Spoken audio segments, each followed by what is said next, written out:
बाबू मान लो तार घर वाले ना रखिलो तब के ना राखी रे पगली गयो ते बात करतइस अपना घर वाला हम कुछ बुझबे कहीं ना जिन सब बोल दिया नु तो उठा के पटकम जान ले हमरा सामने हमर बाप बोल रे चल चल ये हमर घर हटे। अरे ही कौन लड़की है रे एकरा घर ले जाता रे?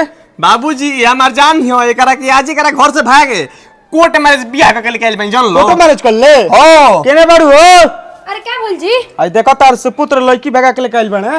हां रे बबुआ अब तो हमनी के टोला गांव घर में मुंह देखावे लायक रहबे ना करल जी सब कोई थू थू करी हमनी पे। त ताल लोग के अपना मन से बियाह रहे कि लड़का 25-30 साल का भइल शादी बियाह कराई हम अपने से कहलनी चल घर में चल। अरे खोल कमानी यार कहां बड़े?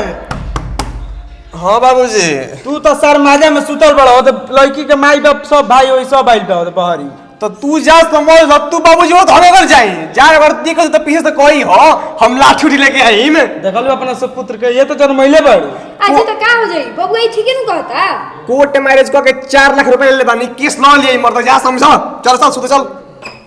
सुनिए ना मम्मी पापा को बहुत ज्यादा याद आ रही मुझे घर पर जाना है। घर जइबे यही खाई ते हमरा घरे में भाग के ते घर जइबे तो तोरा गाव दिसो ने जब तले दुगो बाल बच्चा ना हो जाई नु तब तक तोरा घर नहीं जाके जान ले जो आराम से खाना पीना बना के खो पियो। नहीं मुझे घर पर जाना है। घर तोरा कसई जाए तो हम अपना मन के तका भइल जो घर बनाऊ